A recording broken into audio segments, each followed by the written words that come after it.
नमस्कार साथियों। तो चलिए आज के दैनिक जागरण में क्या खास खबरें हैं उन्हें हम लोग एक एक करके देख लेते हैं। और याद रखिए दैनिक जागरण का राष्ट्रीय संस्करण है, तो इसमें आप लोगों को खास खबरें ही देखने को मिलेंगी, फिर चाहे वो आपके राज्य की हो या हमारे देश की हो या दुनिया में कहीं से भी जुड़ी हुई हो। नवनिर्मित मंदिर में 22 जनवरी को विराजेंगे रामलला। ट्रस्ट ने प्रतिष्ठा प्रतिष्ठा उत्सव में शामिल होने के लिए पीएम को भेजा निवेदन पत्र। राम जन्मभूमि पर बन रहे भव्य मंदिर के पहले तल का निर्माण भी प्रारंभ हुआ। 5 अगस्त 2020 को पीएम प्रधानमंत्री मोदी साहब ने मंदिर का भूमि पूजन किया था। यह आपने देखा है कि लंबे समय तक आप देखते हैं कि न्यायालय में भी एक प्रक्रिया चली है और इसके बारे में हम लोगों ने विस्तार से एक क्लास ली हुई है। इसका ऐतिहासिक बैकग्राउंड क्या रहा है, कब क्या क्या क्या हुआ, तो सामान्य ज्ञान के नाम से एक प्लेलिस्ट सूची बनी हुई है, उसमें जाकर आप लोग पूरा इतिहास देख सकते हैं। और देखिए अयोध्या आप लोगों को उत्तर प्रदेश में देखने को मिलेगा। लखनऊ इसकी राजधानी है उत्तर प्रदेश की और इसकी अंतर्राष्ट्रीय सीमा नेपाल से लगती राज्यों में बिहार हो गया, झारखंड हो गया, छत्तीसगढ़, मध्य प्रदेश, राजस्थान, हरियाणा, हिमाचल प्रदेश, उत्तराखंड, 8 राज्यों से लगती है और एक केंद्र शासित प्रदेश दिल्ली से इसकी सीमा लगती है। और आप देखेंगे कि विधानसभा में 403 सीटें हैं, विधान परिषद में 100 सीटें हैं, राज्यसभा में 31 सीटें हैं, लोकसभा में 80 सीटें आपको देखने को मिलेंगी। और यहाँ की आप देखते हैं कि राज्यपाल आनंदीबेन पटेल है और मुख्यमंत्री योगी आदित्यनाथ है। और उत्तर प्रदेश का क्षेत्रफल अगर आप देखें तो 2,40,928 वर्ग किलोमीटर में फैला हुआ है। उत्तर प्रदेश काफी महत्वपूर्ण राज्य है, ये भी आप लोगों को याद रखना चाहिए। बेहद गंभीर हुआ चक्रवात, ये गुजरात महाराष्ट्र के तटीय क्षेत्रों, राजस्थान की सीमावर्ती जिलों में बड़ा है खतरा। और आप देखिए चक्रवात 15 जून की दोपहर तक सौराष्ट्र कच्छ के पास तट से टकराएगा और अत्यधिक वर्षा और 150 किलोमीटर प्रति घंटे की रफ्तार से हवाएं चलने की आशंकाएं हैं। गुजरात में तटों के आसपास से निकासी शुरू, लोगों से तटों से दूर रहने की बात भी की है। और भारतीय मौसम विज्ञान के बारे में आप लोग सुनते हैं ना, वही चेतावनी भी देता रहता है, जिसे आप लोग शॉर्ट में IMD भी कहते हैं। क्या कहते हैं? IMD। और इसकी स्थापना की अगर आप लोगों से बात की जाए तो कब हुई थी बताइए? भारतीय मौसम विज्ञान विभाग की स्थापना कब हुई थी? इसकी स्थापना आप देखिए 15 जनवरी 1875 में बनाया गया था। सोच लीजिए इतना पुराना है। दिल्ली में आप लोगों को इसका हेडक्वार्टर देखने को मिलेगा। ये पृथ्वी विज्ञान मंत्रालय के अंडर में आता है, ये आप लोगों को मालूम होना चाहिए, ठीक है, भारत सरकार के। क्या है बिपरजर? ये तो इस चक्रवात को बिपरजर नाम बांग्लादेश ने दिया है और बांग्लादेश भाषा में इसका मतलब होता है आपदा होता है। और अटलांटिक क्षेत्र में चक्रवात के नाम तय करने की प्रथा 1953 में शुरू हुई थी। और वहीं आप देखिए हिंद महासागर क्षेत्र में इसकी शुरुआत 2014 में हुई थी। शुरू में हिंद महासागर क्षेत्र में कि 8 देशों में Bharat, Bangladesh, Maldives, Myanmar, Oman, Pakistan, Thailand और श्रीलंका शामिल किया गया था। उसके बाद आप देखिए 2019 में इन देशों में ईरान, कतर, सऊदी अरब, संयुक्त अरब अमीरात और आप देखिए यमन को भी शामिल किया गया है, तो ये भी याद रखिएगा। G20 में साझा घोषणा पत्र पर फिर नहीं बनी बात। वाराणसी में हुई बैठक में यूक्रेन संकट को लेकर खींची तलवारें। विवाद का जिक्र होने पर रूस हुआ बाहर और चीन ने भी नहीं किया समर्थन। देखिए आप लोग जानते हैं कि G20 की हम लोग अध्यक्षता कर रहे हैं, ग्रुप 20 की बात हो रही है और रूस और यूक्रेन के बीच आप देखते हैं युद्ध चल रहा है, तो उसी को लेकर बातें हो रही हैं। मध्य प्रदेश के राज्य निदेशालय में लगी भीषण आग, सेना बुलाई गई, ये आप लोग देख लीजिए। चलिए एक बार मध्य प्रदेश, भोपाल इसकी राजधानी है, इसकी सीमा उत्तर प्रदेश, राजस्थान, गुजरात, महाराष्ट्र, छत्तीसगढ़ से लगती है। 1 नवंबर 1956 में इसे राज्य बनाया गया था। विधानसभा में आप देखेंगे 230 सीटें हैं, राज्यसभा में 11 सीटें हैं, लोकसभा में 29 सीटें हैं। और आप देखेंगे कि यहाँ का क्षेत्रफल के मामले में दूसरे नंबर पर आता है, ठीक है। और शिवराज सिंह चौहान यहाँ के चीफ मिनिस्टर हैं, मुख्यमंत्री हैं। तेजी से अपने परमाणु हथियार की संख्या बढ़ा रहा है चाइना, हमारा पड़ोसी है ये आप देखिए चीन ने अपने परमाणु हथियारों के जखीरे में बीते वर्ष में बड़ी वृद्धि की है। Stockholm International Peace Research Institute की रिपोर्ट में कहा गया है कि बीते वर्ष चीन ने 60 नए परमाणु हथियार विकसित किए हैं। वर्ष 2022 में देश अपने परमाणु आयुध भंडार को शक्तिशाली और आधुनिक बनाने में जुटे हैं। इनमें पाकिस्तान भी शामिल है। आप देखेंगे EPFO खाते में से कर्मचारियों के रुपए फर्जी तरीके से निकालने वाला गिरफ्तार हुआ है। ये आप लोग देखिए आजकल CBI ने दबोचा है। सीबीआई यानी कि सेंट्रल ब्यूरो ऑफ इन्वेस्टिगेशन की बात कर रहा हूँ। 1 अप्रैल 1963 में स्थापना हुई थी। नई दिल्ली में आप लोगों को हेडक्वार्टर देखने को मिलेगा। आजकल फर्जीवाड़े के हजार तरीके देखने को मिल रहे हैं, तो सब लोग एक तरह से सचेत रहा करिएगा, जागरूक रहा करिएगा। कोविड प्लेटफॉर्म से लीक नहीं हुआ डाटा, फिर भी जांच होगी। ये आप देखिए, टीकाकरण जो कोरोना महामारी आई थी ना, उसी को लेकर बात हो रही है। आतंकी फंडिंग में वटाली की कश्मीर में 17 संपत्तियां अटैच हुई हैं। ये आप देखिए, कारोबारी है ना जहूद अहमद साहब वटाली, उसी की बात हो रही है। स्टेशन मास्टर सहित 5 रेलवे कर्मी सीबीआई की हिरासत में है। जो आपने देखा है, सिग्नल सिस्टम की खराबी और लापरवाही और छेड़छाड़ के संबंध में हो रही है पूछताछ। कोरोमंडल एक्सप्रेस मालगाड़ी वाले ट्रैक पर कैसे गई, यह जांच का विषय है। और आप देखेंगे कि किसकी, उड़ीसा में जो हुआ है ना हादसा, उसी को लेकर बात हो रही है। छात्रों को 9 साल के भीतर पूरा करना होगा एमबीबीएस कोर्स। राष्ट्रीय चिकित्सा आयोग ने मेडिकल की पढ़ाई के लिए नए नियम जारी किए हैं। प्रथम वर्ष में उत्तीर्ण होने के लिए विद्यार्थियों को मिलेंगे 4 अवसर। कितने? 4 अवसर। एक तरह से ये आप देखिए, कल यूपीएससी का प्रीलिम्स का रिजल्ट आ चुका है, आपने देखा होगा, सिविल सर्विस का। और जो चयन हुए उनके लिए हार्दिक बधाई है। और जो असफल हो चुके हैं, यानी कि जो जिनका नहीं हुआ है, वो हार मत माने, लगे रहें। इसमें आप देखते हैं कि कोई शोक मनाने का समय नहीं रहता है। आप लोग तैयारी करते रहिए। एक दिन अगर ईमानदारी से आप लगते हैं तो जरूर आपको मिलेगा, और बहुत कुछ मिलेगा आपको। यहाँ तो वही नियम लागू होता है कि देखिए अपने आप में कहाँ गड़बड़ी हुई है, क्या परेशानी हुई है, और आगे बढ़ते रहिए। पीछे हटने का तो कोई सवाल ही नहीं बनता है। ठीक है, ये आपकी राष्ट्रीय राजधानी दिल्ली से जुड़ी हुई खबरें हैं, इन्हें भी आप लोग देख लिया करिएगा। दिल्ली वैसे आपको मालूम है कि केंद्र शासित प्रदेश है। नई दिल्ली इसकी राजधानी है। और आप देखेंगे विधानसभा में 70 सीटें हैं, राज्यसभा में 3 सीटें हैं, लोकसभा में 7 सीटें हैं। अरविंद केजरीवाल यहाँ के मुख्यमंत्री हैं। केंद्र शासित प्रदेश होने के कारण आप देखते हैं कि यहाँ और यहाँ के उपराज्यपाल में तनातनी चलती रहती है सरकार के बीच, और दोनों शक्तियों को लेकर एक दूसरे पर हावी होने की कोशिश करते हैं। वही सब।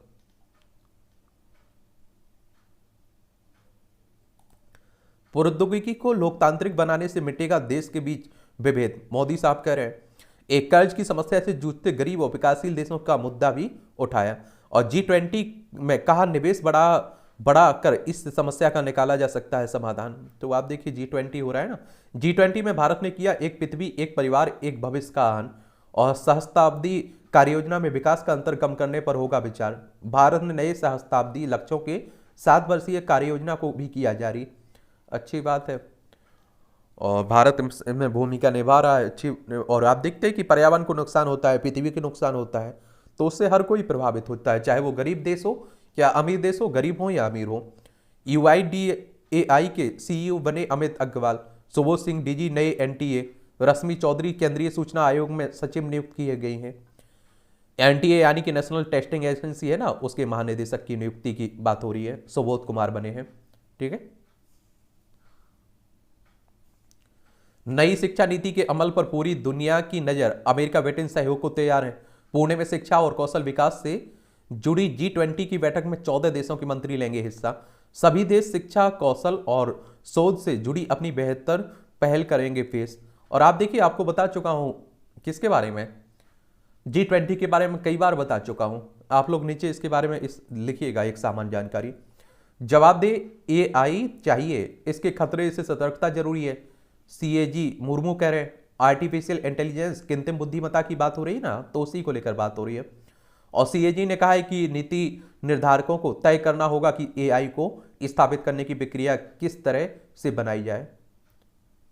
चलिए, ये CAG यानी कि जो नियंत्रक महालेखा परीक्षक है ना, इसी के लेकर बात हो रही है। कैग जिसे आप लोग कह देते हैं, इसके बारे में एक सामान्य जानकारी आपको दे देता हूं, क्योंकि मैंने देखा है इनसे कि इनसे भी क्वेश्चंस पूछ लेता है कई बार भारत के नियंत्रक महालेखा परीक्षक से। और वैसे आप देखें कि बहुत पुराना इतिहास रहा है इसका। एक तो ये कथन आप लोगों को याद रखना है, भीमराव अंबेडकर साहब ने इसके बारे में कहा था कि भारत का नियंत्रक महालेखा परीक्षक कैग संभवतः भारत के संविधान का सबसे महत्वपूर्ण अधिकारी है। वह एक ऐसा व्यक्ति है जो यह देखता है कि संसद द्वारा अनुमन्न खर्चों की सीमा से अधिक धन खर्च न होने पाए, या फिर संसद द्वारा विनियोग अधिनियम में निर्धारित मदों पर ही धन खर्च किया जाए। जब आप लोग आंसर राइटिंग करते हैं ना, तो आप लोग जरूर इस तरह की, अगर CAG कैग पर लिखने के लिए कुछ आ रहा है तो ये भीमराव अम्बेडकर साहब हो या किसी ने कुछ कहा है तो उनको डाल सकते हो, हाँ ठीक है। और आप देखते हैं महालेखाकार का कार्यालय 1858 में स्थापित हुआ था। फिर आगे चलकर आप देखते हैं इसमें परिवर्तन होता रहा। और फिर आप देखें कि हम लोग 1958 में सीएजी के क्षेत्राधिकार में जम्मू कश्मीर को शामिल कर लिया गया था। फिर आप देखते हैं कि 1971 में केंद्र सरकार ने नियंत्रक महालेखा कर्तव्य शक्तियों और सेवा की शर्तों अधिनियम 1971 लागू कर दिया था। फिर आप देखिए 1976 में सीएजी को लेखांकन के कार्यों से मुक्त कर दिया गया था। तो उसी सब की बात हो रही है। इसमें आप देखिए संवैधानिक संस्था है ना, अनुच्छेद 148 के तहत आप देखते हैं कि सीएजी की नियुक्ति शपथ और सेवा की शर्तों से संबंधित है। अनुच्छेद 149 भारत के नियंत्रक महालेखा परीक्षक के कर्तव्यों और शक्तियों से संबंधित है। अनुच्छेद 150 आप देखेंगे संघ और राज्यों को खातों का विवरण राष्ट्रपति के अनुसार सीएजी की सलाह पर रखना होगा। अनुच्छेद 151 कहते हैं कि संघ के खातों से संबंधित सीएजी की रिपोर्ट राष्ट्रपति को सौंपी जाएगी, जो संसद के प्रत्येक पटल पर रखी जाएगी। ये आप लोग याद रखिएगा। इसके अगर हम लोग कार्यकाल की बात करें तो नियुक्ति राष्ट्रपति साहब करते हैं, सीलबंद और वारंट द्वारा नियुक्त किया जाता है। अगर आपसे पूछे कि डायरेक्ट कैग की नियुक्ति कौन करता है सीएजी की, तो राष्ट्रपति करते हैं। इसका कार्यकाल क्या है, 6 वर्ष या 65 वर्ष की आयु, दोनों में से जो भी पहले हो, ठीक है। तो ये भी आप लोग याद रखिएगा। आदिवासी समूह से मिले हमारे लोकसभा अध्यक्ष, देखिए ऑनलाइन गेमिंग पर सख्ती की तैयारी, धन के लेन देन और लत लगाने वाले गेम पर लगेगी रोक, एआई से नहीं होने देंगी नागरिकों को मुश्किल। ये चंद्रशेखर कह रहे हैं, राजीव चंद्रशेखर है ना, वही कह रहे हैं, हमारे केंद्रीय मंत्री में है, ठीक है। ये सब आप देखिए राजनीति की जुड़ी हुई खबरें हैं, इन्हें भी पढ़ना हो तो पढ़ सकते हैं आप लोग, वरना राजनीति को तो आप लोग एंजॉय किया करिएगा, ठीक है। क्योंकि आप देखते हैं आरोप प्रत्यारोप चलता रहता है, और आजकल आप देखते हैं नैतिकता और ईमानदारी के हम अपने नेताओं से उम्मीद भी नहीं कर सकते हैं ना। सीमा की सुरक्षा के लिए सीमावर्ती गांव के साथ संपर्क जरूरी है, ये हमारे कौन कह रहे हैं, होम मिनिस्टर साहब कह रहे हैं। रांची भूमि घोटाले में आप देखिए चार्जशीट दाखिल, 74.39 करोड़ रुपए के 2 भूखंड जब्त किए गए हैं। ये आप देखिए कहाँ, झारखंड की बात हो रही है। ये निलंबित आईएएस अधिकारी छवि रंजन और कारोबारी अमित अग्रवाल समेत 10 के विरुद्ध सौंपा गया आरोप पत्र। अब आप लोग कहते हैं ना कि बहुत सारे लोग कहते हैं कि हम देश की सेवा के लिए, हम समाज की सेवा के लिए जा रहे हैं इस लाइन में, लेकिन बहुत सारे लोग इसके लिए भी जाते हैं, कमाई के लिए भी जाते हैं। भारत हिंदू राष्ट्र हमें परम वैभव तक पहुंचाना है, ये मोहन भागवत कह रहे हैं, आरएसएस के प्रमुख हैं। आरएसएस से यानी कि राष्ट्रीय स्वयंसेवक संघ की बात कर रहा हूँ, ये हिंदुत्व की बात करता है, हिंदू राष्ट्र की बात करता है। और इसकी स्थापना की अगर हम लोग बात करें तो 27 सितंबर 1925 में हुई थी। केशव बलराम हेडगेवार इसके फाउंडर थे। नागपुर में इसका हेडक्वार्टर आपको देखने को मिलेगा।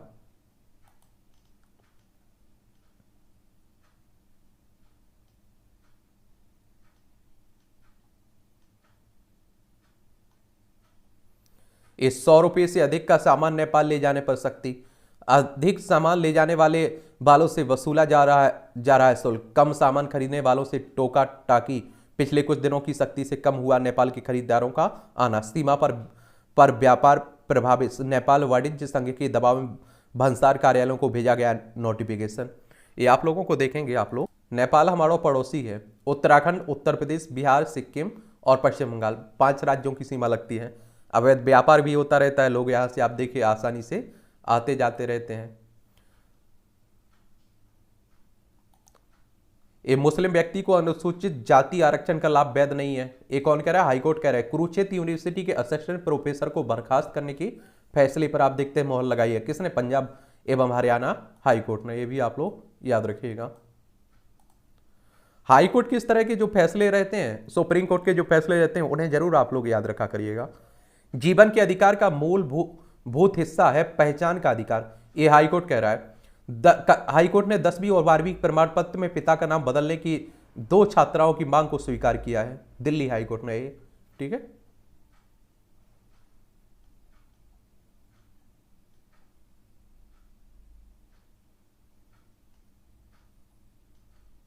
ये बिना इस्तेमाल दवाओं को फेंक देते हैं 3/4 परिवार, आप देखेंगे। और दवा बचाने के प्रमुख कारण आप देखते हैं, डॉक्टर आवश्यकता से ज़्यादा दवा लिखते हैं 14%, एक केमिस्ट कम मात्रा के नाम पर आवश्यकता से ज़्यादा दवा की बिक्री करते हैं, और 18% ई कॉमर्स की न्यूनतम बिक्री आवश्यकता से ज़्यादा है, और 29% स्वास्थ्य लाभ होने के कुछ दिनों बाद हम दवा लेना बंद कर देते हैं। 7% अन्य कारण बताए जा रहे हैं। भारत ने संयुक्त राष्ट्र की सतत विकास लक्ष्य से 5 वर्ष पहले 2025 तक टीबी का उन्मूलन किया है।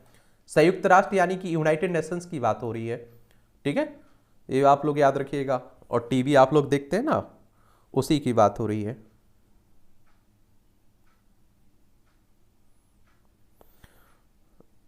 ट्यूबरकुलोसिस जिसे आप लोग कहते हैं, क्या कहते हैं, ट्यूबरकुलोसिस भी कहते थे।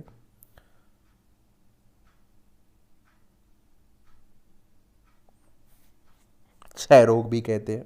एक गंभीर बीमारी है जो मुख्य रूप से आप देखते हैं फेफड़ों से जुड़ी रहती है, और तपेदिक पैदा करने वाले कीटाणु एक प्रकार के जीवाणु होते हैं, उन्हीं से आप देखते हैं फैलती भी है। तो ये भी आप लोग याद रखिएगा। इसके लिए कई एंटीबायोटिक दवाएं भी आप लोगों को देखने को मिलती हैं।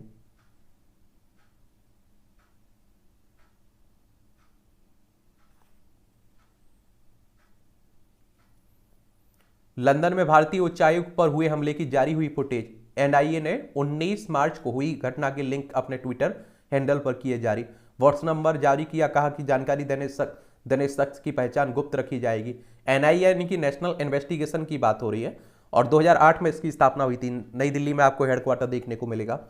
और जो खालिस्तान समर्थकों द्वारा जो हिंसक घटनाएं हुई थी ना, उसी की बात हो रही है, ठीक है।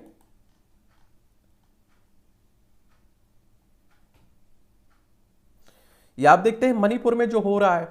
एक बार मणिपुर चलिए, इम्फाल इसकी राजधानी है, आप देखेंगे और आपको मालूम होगा कि यहाँ जातीय हिंसा फैली हुई है। अनुसूचित जाति में जनजाति में शामिल करने को लेकर बवाल मचा हुआ है मणिपुर में। और इसके बारे में, इम्फाल इसकी राजधानी हो गई, इसकी सीमा नागालैंड, असम और आप देखेंगे मिजोरम से लगती है। अंतर्राष्ट्रीय सीमा इसकी म्यांमार से लगती है। कहाँ से लगती है? म्यांमार से लगती है। इसे केंद्र शासित प्रदेश के रूप में बनाया गया था कब? 1956 में। पूर्ण राज्य का दर्जा मिला था 1972 में। अनुसुईया उइके यहाँ की राज्यपाल है। मुख्यमंत्री हैं एन बीरेन सिंह। और विधानसभा में 60 सीटें हैं, राज्यसभा में 1 सीट है, लोकसभा में 2 सीटें हैं, और 22,327 वर्ग किलोमीटर में ये आपका फैला हुआ है। क्या? मणिपुर।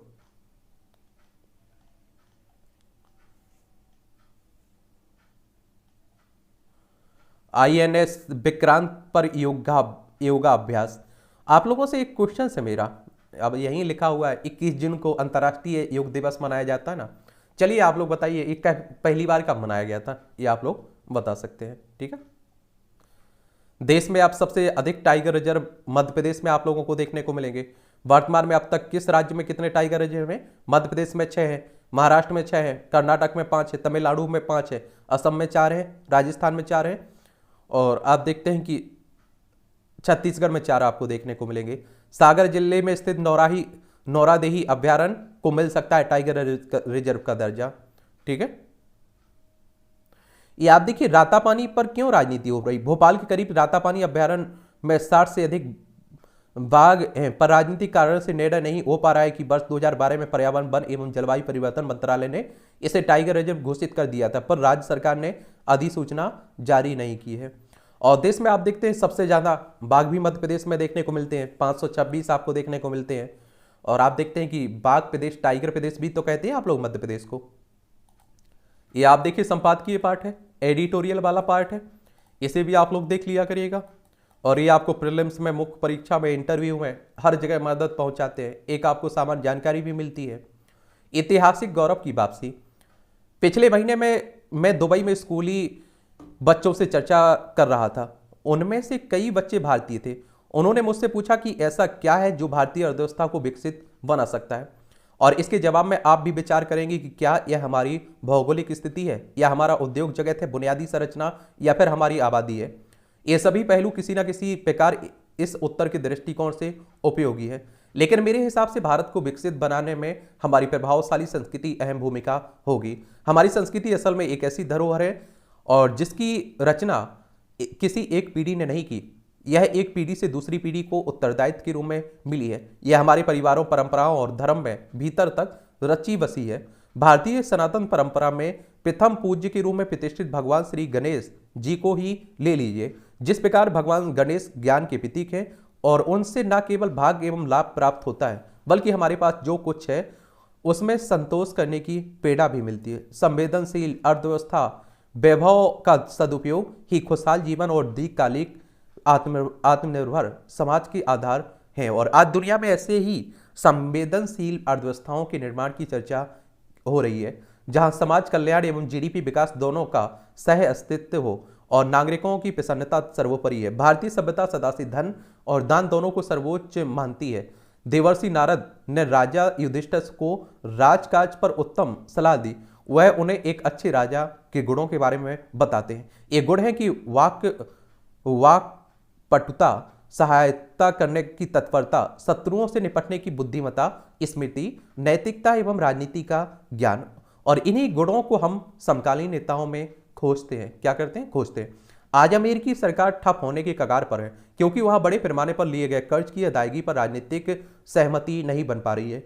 यूरोपीय संस्कृति ऐसी नहीं है जिसमें उन वस्तुओं पर भी पैसा बहाया गया जिनकी उन्हें कभी जरूरत ही नहीं थी। चीन ने कारोबार और नीतियों पर का ऐसा रास्ता अपनाया है जिसमें कोई नैतिकता नहीं है। रूस अपने शत्रु को आंकने में गलती कर गया और एक अंतरहीन सी युद्ध में उलझकर रह गया। दुनिया में मची उथल पुथल के बीच ऐसा लगता है कि केवल भारत ही ऐसी प्रमुख शक्ति है जिसने ऐसा रास्ता चुना जो कूटनीतिक समझ और नैतिकता से भरा है, और साथ ही उसने एक स्थिर अर्थव्यवस्था के वैश्विक ब्रांड के रूप में खुद को स्थापित किया है और जिसके साथ दुनिया व्यापार करना चाहती है। ये सब इसी कारण संभव हुआ है क्योंकि हम अपनी संस्कृति से जुड़े हैं। संसद के नए भवन के उद्घाटन में भी यह देखने को मिला, जब प्रधानमंत्री नरेंद्र मोदी साहब ने सभी धर्मों के गुरुओं को के साथ पहुंचे और सिंगोल को स्थापित कर स्पष्ट किया कि हमारी संस्कृति हमारे लोकतंत्र की नींव है और विश्व के प्राचीनतम सभ्यताओं का अस्तित्व लगभग 6000 वर्ष पहले का है। बेबीलोन, मेसोपोटामिया, मिस्र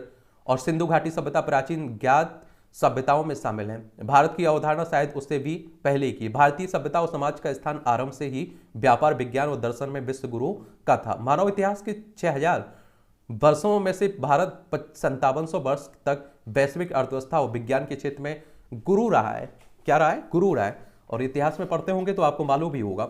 मानव सभ्यता के 95% समय तक भारत दुनिया को खनिज, मसाले और धातुओं के साथ साथ गणित एवं खगोल शास्त्र की अवधारणाएं देता रहा है। वर्ष 1700 में वैश्विक जीडीपी में भारत की 27% हिस्सेदारी थी। कितनी? 27। और तब भारत के रुतबे का अनुमान इसी से लगा सकते हैं कि सभी विश्व जीडीपी में अमेरिका का हिस्सा 15% था। फिर मध्यकाल में औरंगजेब की विफल नीतियों ने देश की संरचना को बुनियादी रूप से कमजोर कर दिया और जिसका परिणाम अंग्रेजी राज के रूप में सामने आया। भारतीय समाज अगले 30 वर्षों तक अंधकार युग में डूब गया। जब दुनिया की श्रेष्ठ अर्थव्यवस्थाओं से फिसलकर हम सबसे गरीब देशों के बीच पहुंच गए तो 1947 में हमने गुलामी की बेड़ियों को तोड़ा और समृद्धि की राह पर नए सिरे से सवार हुए। वैश्विक अर्थव्यवस्था में सिरमौर बने रहने के मूल में हमारी संस्कृति है, जो हमारी सभ्यता का अभिन्न अंग रही है। और भारत की सभ्यता की अनेक शक्तियों में से एक यह है कि न केवल यह सतत बल्कि स्वयं को समय के अनुकूल भी बना लेती है। और इस संस्कृति ने अपने लोगों की बुद्धिमत्ता और क्षमता का पर विश्वास दिखाया है और जिससे भी अपने गुणों और मूल्य प्रणाली को तय कर सकें। और इसमें यह शामिल नहीं रहा कि शक्तिशाली लोग आदेश जारी कर सब कुछ तय करें कि क्या अच्छा और क्या बुरा है। खुद को परिस्थिति के अनुकूल बनाने की इसी क्षमता ने हमें निरंतर परिवर्तनशील विश्व में भी महत्वपूर्ण बनाए रखा है। प्रथाओं और नियमों पर चलने वाली दुनिया की तमाम सभ्यताओं के उलट भारतीय सभ्यता अविरल है और यह चीजों को देखती है, अपनाती है और अच्छाई को चुनकर प्रगति करती है। हमारी वर्तमान मजबूती भी हमारे अतीत से जुड़ी है, जो हमेशा से प्रगतिशील और आकांक्षी रहा है। वर्तमान विश्व जब महिला अधिकारों की हिमायत करता है तब यह बताना आवश्यक है कि महिलाओं को भारत में सदैव पुरुषों के बराबर स्थान मिला है। इतिहास साक्ष्य ही कि राजा जनक ने स्त्री शिक्षा को कितना बढ़ावा दिया। युद्ध कौशल में केकई का कोई स्थान ही नहीं था। मौर्य राजा युद्ध कला में निपुण स्त्रियों को रक्षक रखते थे। अमेरिका जैसे आधुनिक लोकतंत्र में जहां स्त्रियों को मताधिकार के लिए लंबा संघर्ष करना पड़ा, वहीं भारत में आरंभ से ही महिलाओं को मताधिकार प्राप्त हुआ। मानव चिंतन के शीर्ष पर आप देखे रहने वाली भारतीय समाज 300 वर्षों के अंतराल के बाद अपने ऐतिहासिक गौरव को फिर से पाने का पथ पर अग्रसर है। मध्यकाल में भटकने के बाद आज देश की युवा पीढ़ी एक ऐसे भारत में आगे बढ़ रही है जो अवसर, संस्कृति और प्रगति का देश है। कलाम सेंटर के सीईओ लेखक और पूर्व राष्ट्रपति एपीजे अब्दुल कलाम के सलाहकार रहे हैं। इनका नाम है सैजन पाल सिंह। इनके द्वारा ये आर्टिकल लिखा जा रहा है। सत्ता के बंधन में राजनीति की गांठें, क्षेत्रीय दल कांग्रेस को जनाधार वापस पाते नहीं देखना चाहते हैं क्योंकि उनका भविष्य उनकी कमजोरी पर टिका हुआ है। एक बात आप लोगों को मालूम होना चाहिए कि 2024 में आपके देश में लोकसभा चुनाव है। उसी को लेकर जो आप देखते हैं कि गठबंधन की बातें चल रही है कांग्रेस और बाकी क्षेत्रीय दलों के बीच, तो उसी को लेकर ये सब बातें हो रही हैं। पढ़ना है तो आपकी दिलचस्पी पढ़ सकते हैं और नहीं पढ़ना है तो नहीं पढ़िएगा। 543 है टोटल लोकसभा में सीटें, ये भी याद रखिएगा। और इनका चुनाव डायरेक्ट मतदाता हो यानी कि लोगों के द्वारा होता है। ध्यान अभ्यास, मनुष्य ने अपनी हिम्मत और बुद्धि के आधार पर कई चुनौतियों को पार किया है किंतु अब तक अपने मन को नियंत्रित करने में असफल रहा है। अधिकांश लोग कहते हैं कि मन एवं उसमें नियंत्रण आने वाले विचारों के प्रभाव को रोक पाना उनके लिए असंभव है, परंतु इसको संभव करना बिल्कुल सहज और सरल है। ध्यान अभ्यास द्वारा हम न केवल चंचल मन को काबू में कर सकते हैं बल्कि विचारों को भी नियंत्रित कर सकते हैं। आप में से बहुत सारे लोग मुझसे भी पूछते रहते हैं कि कोई ऐसा बटन बता दीजिए कि मेरा मन कंट्रोल हो जाए, मेरा दिमाग कंट्रोल हो जाए। मैं देखिए मानता हूं कि आप लोग योगा करिए और देखिए मन को हम कंट्रोल नहीं कर सकते हैं, आप देखेंगे कि डाइवर्ट जरूर कर सकते हैं। अब देखिए मन तो कंट्रोल तभी होगा, आपकी जो मन यहां से वहां जाता है ना, ये तो तभी होगा जब हम इस दुनिया में ना रहें, सांसें रुक जाए हमारी। हाँ, डाइवर्ट कर सकते हैं। अब आप देखिए आपको कोई बात परेशान कर रही है, वहां से अपने मन को हटाइए, अपने दिमाग को हटा के किताबों पर लाइए या किसी और अच्छे काम पे लगा दीजिए, वो हट जाएगा। आप देखते हैं जब आप व्यस्त होते हैं तो देश दुनिया की सब बातें भूल जाते हैं। तो आप देखिए एक तरफा प्यार अपने पढ़ाई अपने करियर से करिए। यकीन मानिए अगर आपके करियर से अगर एक तरफा आपका प्यार रहा तो आपको धोखा नहीं मिलेगा। यहाँ क्या धोखा नहीं मिलेगा, ये यकीन के साथ मैं कह सकता हूँ, आपको बहुत ऊंचाई तक ले जाएगा। ये मुफ्तखोरी की राजनीति जो आप देख रहे हैं चल रही है। अब आप देखिए सत्ता पक्ष देती है तो उसे कल्याणकारी योजनाएं बताती हैं, जब विपक्ष देता है तो वो क्या कहता है, ये फ्री की रेवड़ी है, मुफ्तखोरी है कि हमारी सरकार आई तो हम ये देंगे, हमारी सरकार आई तो ये है। और ये सब आप देखते हैं क्या रहता है, आपके और हमारे ऊपर बोझ पड़ता है क्योंकि अंततः तो आप देखते हैं कि जनता घर से तो कोई दे नहीं रहा है, नेता सरकार ही देगी। और कई आप देखेंगे कि इसके कारण उल्टे ऋण के जाल में फंसे हुए हैं। जाम से जूझते पर्यटक, विदेश में घूमने आए पर्यटकों को यातायात जाम से बचाने के प्रबंध करने होंगे हिमाचल प्रदेश में। और हिमाचल प्रदेश में आप देखिए शिमला इसकी राजधानी, दूसरी धर्मशाला है। विधानसभा में 68 सीटें, राज्यसभा में 3 सीटें, लोकसभा में 4 सीटें हैं। इसकी अंतर्राष्ट्रीय सीमा चाइना से लगती है। राज्यों में लद्दाख, जम्मू कश्मीर, पंजाब, हरियाणा, उत्तर प्रदेश, उत्तराखंड। और एक बात और आप लोगों को बता दूं, आपको पता है पर्यटन क्षेत्र हमारी अर्थव्यवस्था में एक बड़ा योगदान देता है, ये भी आप लोग याद रखिएगा। देश में अभी ऐसा कोई ठोस कानून नहीं है जिससे मृत देह के साथ दुष्कर्म जैसा घिनौना जुर्म करने की सजा मिल सके। ये आप देखेंगे देश में कानून को सर्वोपरि माना गया है। जब भी कोई अपराध होता है तो कानून की दुहाई दी जाती है, लेकिन जब किसी घटना पर कानून की खामोश हो जाए तो संपूर्ण न्याय व्यवस्था के सवाल में हो जाता है। कानून में खामियों का फायदा किस तरह अपराधियों को मिलता है, इसका उदाहरण कर्नाटक की एक घटना है जहां एक अपराधी ने 21 साल की लड़की की निर्ममता से हत्या कर दी। हत्या के बाद उसके सबके साथ दुष्कर्म किया, लेकिन विडंबना देखी कि देश में ऐसा कोई कानून नहीं है जिससे उसके मृत देह के साथ घिनौना जुर्म करने की सजा मिल सके। और आप देखते हैं कि उसे छोड़ दिया गया, तो उसी को लेकर बात हो रही। शायद पूर्व में समाज ने ऐसे अमानवीय कृत्य की कल्पना नहीं की होगी, तभी तो हमारी न्याय व्यवस्था में ऐसे गुनाह के लिए सजा का कोई प्रावधान नहीं है। हत्या का उस पर केस चला, लेकिन आप देखेंगे कि उसका नहीं चला, आप देखते हैं कि दुष्कर्म का नहीं चला, तो उसी को लेकर बातें हो रही हैं। और कर्नाटक हाईकोर्ट में सुनवाई में रहे जस्टिस बी वीरप्पा और जस्टिस टी वेंकटेश नाइक ने कहा है कि मृत देह के साथ दुष्कर्म करने को नेक्रोफिलिया माना जा सकता है। ऐसा कोई कानून नहीं है कि जो मृत देह के साथ दुष्कर्म के आरोपित को दोषी ठहराए। भारतीय दंड संहिता की धारा 376 में इसके लिए सजा का प्रावधान नहीं है। कर्नाटक हाईकोर्ट की इस घटना के बाद केंद्र सरकार ने आईपीसी की धारा 376 और 377 में संशोधन करने के साथ ही नेक्रोफिलिया को अपराध मानते हुए कानून बनाने की सिफारिश जरूर की है। National social and legal research journal की मार्च 2021 की रिपोर्ट की माने तो नेक्रोफिलिया के लिए भारतीय दंड संहिता में 2 प्रावधान है। इनमें धारा 297, 377 शामिल है इनके, लेकिन इसमें भी सबके साथ दुष्कर्म के खिलाफ कोई ठोस प्रावधान नहीं है। जब महिलाओं के सबों के साथ इस तरह के का कोई यौन शोषण हो तो समझा जा सकता है कि समाज किस दिशा में आप देखते हैं आगे बढ़ रहा है। निस्संदेह ऐसी घटनाएं समूचे मानव समाज को झकझोर देने वाली होती हैं। अदालतें भी मान चुकी हैं कि यह कृत्य पागलपन, क्रूरता और हैरान करने वाला है, फिर भी इसे दुष्कर्म नहीं मान सकते हैं क्योंकि ना तो मुर्दे विरोध करते हैं, ना ही अपने साथ हुए गुनाह की गवाही दे सकते हैं। अब इस पहलू पर आप देखिए विचार करने की आवश्यकता है। ब्रिटेन, कनाडा, न्यूजीलैंड, दक्षिण अफ्रीका आदि देशों में इसके खिलाफ कानून बने हो, तो फिर इस मामले में भारत पीछे क्यों है? कई देशों में मृतदेह की गरिमा और अधिकार को नुकसान पहुंचाने पर 5 साल तक की सजा होती है। अब भारतीय कानून में भी मृतदेह गरिमा को स्पष्ट करने की जरूरत है, क्योंकि नेक्रोफिलिया जैसे अपराध समाज में तेजी से बढ़ रहे हैं। क्या हो रहे हैं? तेजी से बढ़ रहे हैं।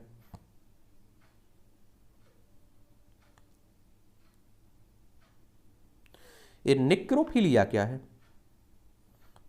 ये आप लोग जरूर याद रखिएगा।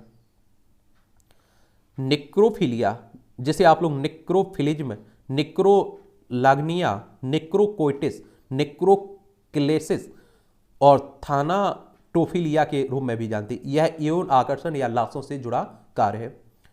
ठीक है, यहां भी आप देखिए कुछ आपके पॉइंट रहते हैं, आप लोग देख सकते हैं, छोटे छोटे कॉलम रहते हैं। मध्य एशिया में चीन के प्रभाव से सतर्क भारत। मध्य एशिया को लेकर भू राजनीति तेज है और चीन ने हाल ही में जिस तरह चीन मध्य एशिया समिट का आयोजन किया है, उससे पता चलता है कि मध्य एशिया पर भारत के बढ़ते प्रभाव से वह दबाव है। एक तरफ एससीओ में वह भारत, पाकिस्तान, रूस, ईरान और मध्य एशियाई देशों के साथ क्षेत्रीय शांति, सुरक्षा, विकास की स्थितियां तलाशता है और अगले ही पल विश्व के तमाम क्षेत्रों में भारत के व्यापारिक एवं सामरिक हितों पर घात लगाकर नजर आता है। लिहाजा अब भारत ने भी चीन को चुनौती देने वाली ठोस रणनीतियां बनाई हुई हैं। एससीओ के बारे में बता देता हूं, और इस तरह के जो राष्ट्रीय संगठन है, अंतर्राष्ट्रीय संगठन है, उनके बारे में आप लोगों से हमेशा बोल रहा हूं कि उनके बारे में अपने पास एक सामान्य जानकारी रखिएगा, क्योंकि उनसे आपकी परीक्षाओं में हर साल क्वेश्चंस पूछे जाते हैं। संघाई कॉर्पोरेशन ऑर्गेनाइजेशन की बात कर रहा हूं, बीजिंग चाइना में इसका हेडक्वार्टर देखने को मिलेगा। 15 जून 2001 में इसकी स्थापना हुई थी, 15 जून 2001 में। ये आप देखेंगे चर्चाओं का मत खरी खरी तंज कसा जाता है एक तरह से। नामांकन के साथ ही शुरू हुआ खूनी खेल। पश्चिम बंगाल में आप देखते हैं कि पंचायतों के चुनाव होना है ना, स्थानीय। मांगलिक पर न्यायिक नजरिया। एक मंगेतर द्वारा युवती को मांगलिक बताते हुए विवाह से इनकार करने पर न्यायालय ने ज्योति विज्ञान विभाग से इसकी पुष्टि का आदेश दिया। लिहाजा यह मामला सुर्खियों में बना हुआ है। देखिए, नैतिक परंपरा, विज्ञान और न्याय। लखनऊ में कथित दुष्कर्म की घटना, उसके बाद पुलिस की कार्रवाई एवं न्यायालय की कार्रवाई में ये चारे बातें गुत्थी हुई है। और आप देखते हैं कि संबंध रखते समय आप देखते हैं कि मंगलिक नहीं देखा गया, ये आप देखिए। और आप देखिए हमारी अदालतें भी कितनी कैसी बातें करती हैं। और मंगलिक आप लोगों ने ये सुना होगा, जब मंगलिक कोई होता है तो उसकी मंगलिक से ही कहते हैं शादी करानी होती है, लाभदायक नहीं होती अगर अलग अलग शादी हो जाती है, तो उन्हीं की सब बातें होती हैं। अब ज्योतिष भी आप पढ़ रहे हैं, आप देखिए कानून में आजकल के आप देखिए प्रेम भी बड़े अजीब हैं, आप सभी जानते हैं इस बात को। जब आप देखिए प्रेम में पढ़ते हैं, जब आप गर्लफ्रेंड बॉयफ्रेंड बनाते हैं, तब आप जाति नहीं देखते हैं, धर्म नहीं देखते हैं, आप नीच पूछ नहीं देखते, मंगलिक छोड़िए, आप कुछ नहीं देखते हैं। और जब आप देखिए शादी की बात आती है तो आप देखते हैं सब आप देखने को मिलता है। तो इसीलिए कहता हूँ कि देखिए रिलेशनशिप में रहना और शादी करना जमीन आसमान का फर्क है। इसके टाइम बर्बाद मत करिए, अपना ध्यान दीजिए अपनी पढ़ाई लिखाई पर, अपने करियर पर। भारत यूएई के बीच रुपये व दिरहम में व्यापार जल्द होगा। दोनों ही देशों के वाणिज्य मंत्रियों ने जताई संभावना। पिछले साल हुआ था एफटीए यानी कि देखिए मुक्त व्यापार समझौते की बात होती है। ये आप देखिए म्यांमार ने जून के अंत तक रुपया और क्वात व्यापार समझौते की इच्छा जताई है।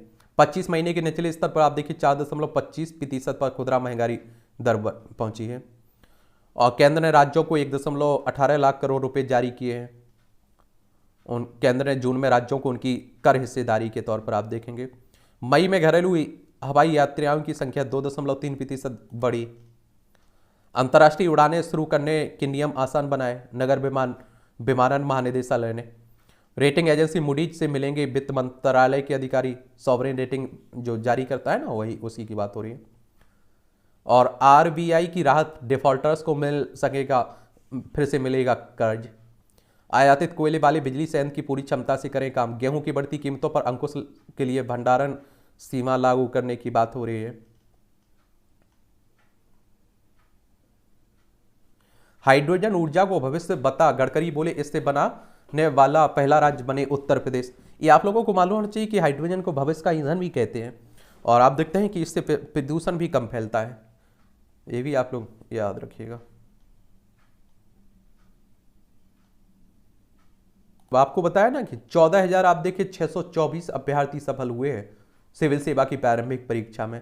और आप देखिए लाखों बच्चे फॉर्म भरते हैं। तो इसलिए बड़ी ईमानदारी से अपना काम करते रहिए। और आप देखिए 28 मई को ये पेपर हुआ था। ये आपका सबसे अच्छा रहता है सिविल सर्विस, टाइम से आप देखते हैं रिजल्ट देता है, सब कुछ टाइम से देता है। ये आप देखेंगे जो अभी सीपरी की रिपोर्ट आई हुई है, सीपरी ने ताज़ा रिपोर्ट में विश्व में परमाणु हथियारों की बढ़ती संख्या को लेकर जताई गहरी चिंता। अमेरिका रूस वरायर ICBM बना रहा है, चीन भारत का ध्यान चीन तरफ पहुंचने वाली मिसाइल बनाने में है। ये आप देखिए किसके पास कितने परमाणु हथियार हैं 2022-23 में। आप देखिए 22 में रूस के पास अगर आप देखेंगे तो 5,977। आप देखिए 2023 में कितने बचे हुए हैं 5,889। अमेरिका में आप देखेंगे 2022 में थे कितने 5,428, अब बचे हैं 5,244। और इसमें भारत को अगर आप देखें तो 160, हमारे 164 हो गए इस साल 2023 में। चाइना में आप देखें 350 थे 2022 में, अब 410 हो गए। और 12,512 हैं विश्व में कुल परमाणु हथियारों की अनुमानित संख्या। जनवरी 2023 में इनमें से आप देखते हैं कि 9,576 हथियार सैन्य उपयोग की स्थिति में है। 3,844 परमाणु हथियारों की तैनाती मिसाइल या युद्धक विमान के साथ किए जाने की बात सामने आई है। 2,000 परमाणु हथियारों को हाई ऑपरेशन अलर्ट में रखा गया है। इनमें अधिकांश अमेरिका और रूस के हथियार हैं। यूनेस्को ने फिर से शामिल होगा अमेरिका, संस्था में चीन के बढ़ते दखल को रोकने के लिए अमेरिका का कदम। और विश्व ऐतिहासिक धरोहर कार्यक्रम के लिए जाना जाता है यूनेस्को। वर्ल्ड हेरिटेज प्रोग्राम का उद्देश्य सांस्कृतिक स्थलों और वहाँ की संस्कृति को सुरक्षा रखना है। इस तरह से यूनेस्को के बारे में आपको बता देते हैं, United Nations education scientific and cultural organisation की बात की जा रही है। और इसकी स्थापना कब हुई थी? इसकी स्थापना आप देखेंगे कि 16 नवंबर 1945 में हुई थी। पेरिस फ्रांस में इसका हेडक्वार्टर देखने को मिलेगा। ठीक है। जॉनसन ने इस्तीफा सम्मान सूची पर आयोग की सिफारिश खारिज करने को कहा है ऋषि सुनक। चलिए आप लोग देखते रहिए, चलता रहता है।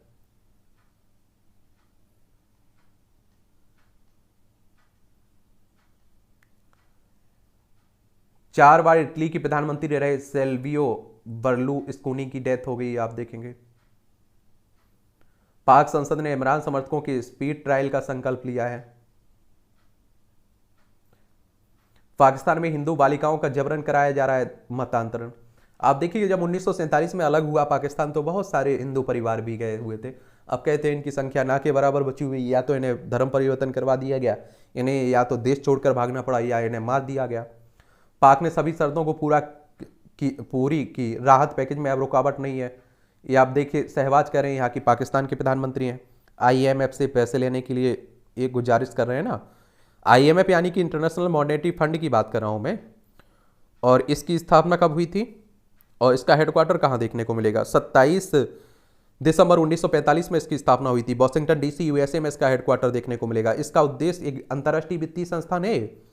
इसका उद्देश्य अंतर्राष्ट्रीय मौद्रिक सहयोग को बढ़ावा देना, अंतर्राष्ट्रीय व्यापार को सुगम बनाना, स्थायी आर्थिक विकास को बढ़ावा देना, भुगतान संतुलन की कठिनाइयों का सामना करने वाले सदस्यों को संसाधन उपलब्ध कराना, अंतर्राष्ट्रीय वित्तीय संकटों से बचाव वसूली में सहायता करना इसका काम है। 1 अक्टूबर को हिंदू अमेरिकी जागरूकता माह घोषित करने के लिए बिल प्रस्तुत हुआ है। यहाँ कैलिफोर्निया की स्टेट असेंबली के सदस्य LS कालरा ने अक्टूबर 2023 को हिंदू अमेरिका जागरूकता प्रशंसा माह घोषित करने के लिए प्रस्ताव प्रस्तुत किया है।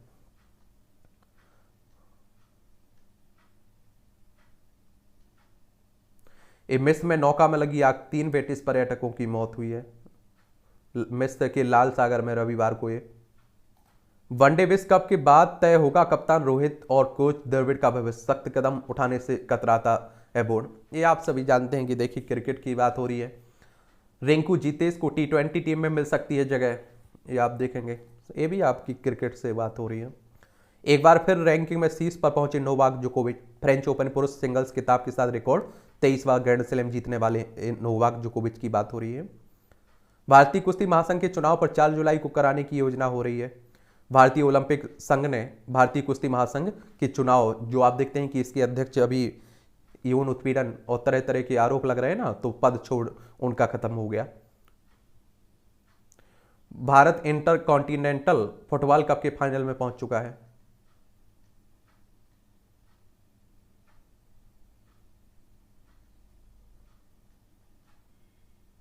अध्यात्म में भरोसा हुआ करे तो देख सकते हैं, जो रघुवीर चरण अनुरागी, धर्म के तत्व सत्य और प्रेम और करुणा। अन्न का करे सम्मान। वायुमंडल में मौजूद जल वाष्प से बनेगा पानी। रेलवे स्टेशनों पर बुझेगी यात्रियों का की प्रयास। स्टेशनों व कार्यालयों में हवा से पानी बनाने की मशीन लगाने की तैयारी हो रही है। सभी क्षेत्रीय रेलवे को इसकी संभावना तलाशने का दिया गया निर्देश। देखिए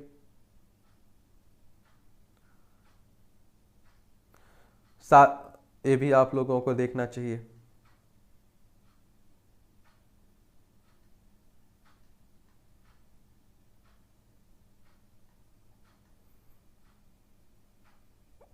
गंगा धाम में गंगा संस्कृति यात्रा शुरू, गंगा सागर जाएगी। इसका उद्देश्य क्या है? उत्तर मध्य क्षेत्र सांस्कृतिक केंद्र प्रयागराज के निदेशक प्रोफेसर सुरेश शर्मा ने बताया कि गंगा संस्कृति यात्रा का मुख्य उद्देश्य गंगा के माध्यम से पूरे भारत की विविध सांस्कृतिक धरोहर और संस्कृति का आपसी आदान प्रदान है। इसे भी पढ़ लिया करिएगा, ये आपको यहाँ भी जनरल नॉलेज की जानकारी मिल जाती है, परीक्षा के लिए भी कुछ पॉइंट मिल जाते हैं। दिल्ली के उपहार सिनेमाघर में लगी आग ने ली थी 59 लोगों की जान। ये 1997 में आज ही दिल्ली के उपहार सिनेमा में लगी भीषण आग ने 59 लोगों की जान ले ली थी। इसमें 100 से ज्यादा लोग घायल हुए थे। जांच में पाया गया कि वहां सुरक्षा के पर्याप्त उपाय नहीं थे और इस मामले में अदालत ने सिनेमाघरों के मालिक असद अंसल बंधुओं को दोषी माना था।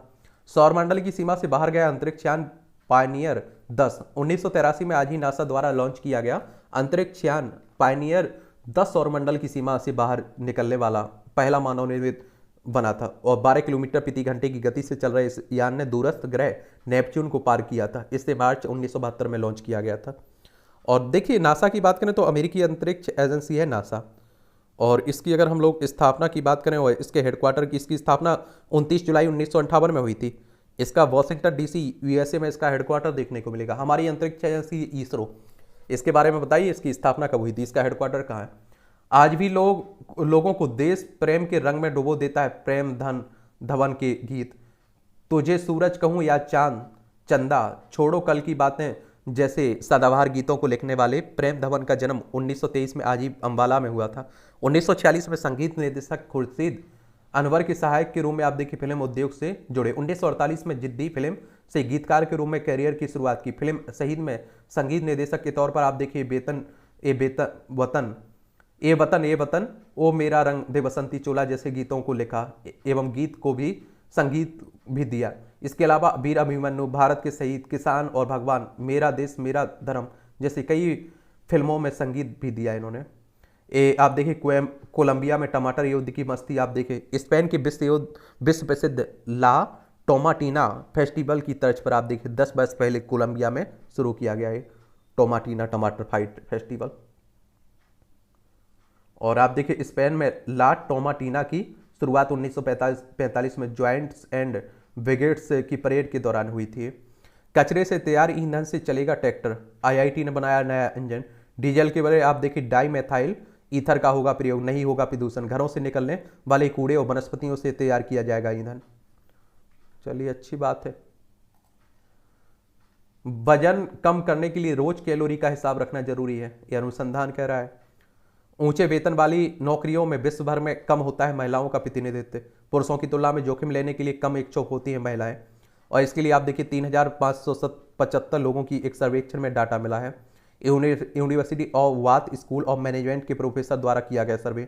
नुकसान से लाभ बड़ा हो सकता है, यह आकलन नहीं पानी की वजह से जोखिम उठाने से बचती हैं महिलाएं। 4000 रुपये की कुर्सी को 82 लाख रुपये में बेचा। ये आप देखिए वॉशिंगटन की घटना है। चलिए दुर्लभ आप लोग देख रहे हैं।